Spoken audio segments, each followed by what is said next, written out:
మహిమాన్వితమైన కార్తీక మాసంలో భక్తి శ్రద్ధలతో చేస్తే సకల భోగభాగ్యాలు అనుభవించి జన్మరాహిత్యాన్ని పొందవచ్చు. దీపావళి పండుగను అందరూ ఆనందంగా జరుపుకున్న తర్వాత ఆధ్యాత్మికత ఉట్టిపడే కార్తీక మాసంలోకి అడుగు పెడతాం. తెలుగు పంచాంగం ప్రకారం ఒక ఏడాదిలో వచ్చే అన్ని మాసాలలోకెల్లా కార్తీక మాసం అత్యంత పవిత్రమైంది.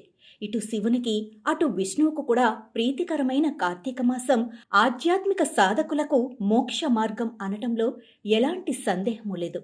అసలు కార్తీక మాసానికి ఇంతటి పవిత్రత చేకూరటం వెనుక ఉన్న రహస్యమేమిటి, కార్తీక మాస విశిష్టత ఏమిటి అన్న విషయాలు ఈ వీడియోలో తెలుసుకుందాం. శరదృతువులో వచ్చే కార్తీక మాసంలో పున్నమి రోజు చంద్రుడు కృత్తికా నక్షత్రంలో సంచరిస్తాడు. కాబట్టి ఈ మాసానికి కార్తీక మాసమని పేరొచ్చింది.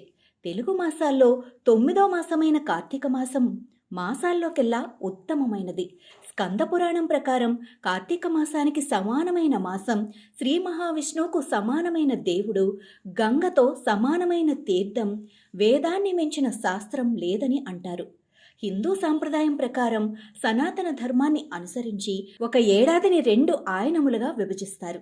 అందులో మొదటిది ఉత్తరాయణమైతే రెండోది దక్షిణాయనం. ఉత్తరాయణంలో మాఘమాసానికి ఎంతటి విశిష్టత ఉందో దక్షిణాయనంలో కార్తీక మాసానికి అంతే విశిష్టత ఉంది.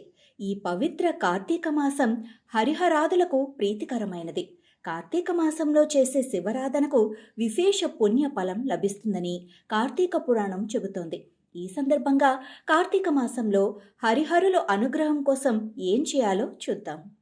కార్తీక మాసంలో నదీ స్నానానికి అత్యంత ప్రాధాన్యం ఉంది.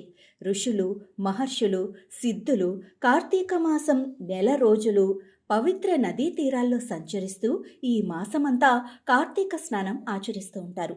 కార్తీక మాసంలో గంగా, యమున, గోదావరి, కావేరి, కృష్ణ వంటి పుణ్య నదుల్లోనే కాకుండా చెరువులు, నీటి కుంటలు, సముద్రాల్లో కూడా స్నానం ఆచరించవచ్చునని స్కంద పురాణ అంతర్గతమైన కార్తీక పురాణంలో వివరించి ఉంది. కార్తీక మాసంలో శివాలయంలో దీపాలు వెలిగించడం వల్ల పాపాలు తొలగి పుణ్యాలు చేకూరుతాయని పురాణాలు చెబుతున్నాయి.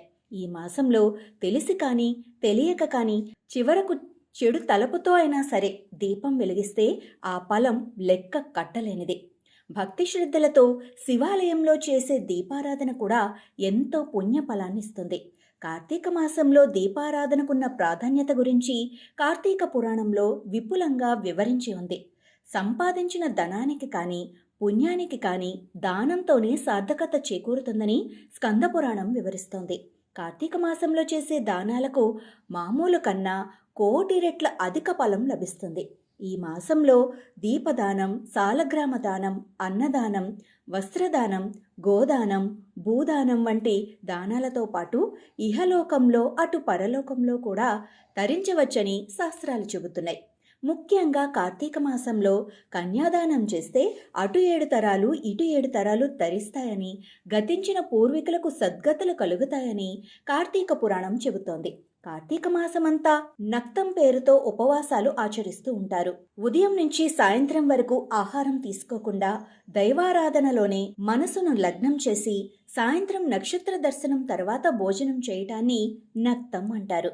ఇలా కార్తీక మాసంలో ఉపవాసాలు ఆచరించటం వలన దైవానుగ్రహంతో శుభాలు చేకూరుతాయని పండితులు చెబుతున్నారు.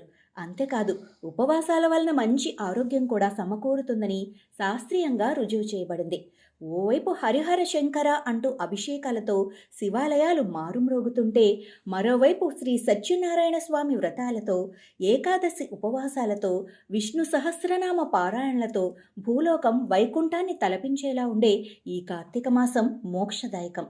ఇంతటి మహిమాన్వితమైన కార్తీక మాసంలో భక్తి శ్రద్ధలతో హరిహరాదులను ఆరాధిస్తూ నియమనిష్టలతో ఉపవాసాలు, నదీ స్నానాలు, దీపారాధన, దాన ధర్మాలు చేస్తూ ఇహంలో సకల భోగభాగ్యాలను అనుభవించి జన్మరాహిత్యాన్ని పొందవచ్చునని కార్తీక పురాణంలో సూత మహాముని వివరించారు. బుధవారం నుంచి కార్తీక మాసం ప్రారంభం కానున్న సందర్భంగా మనం కూడా ఈ కార్తీక మాసంలో హరిహరాదులను యథాశక్తి పూజిద్దాం. జన్మరాహిత్యాన్ని పొందుదాం.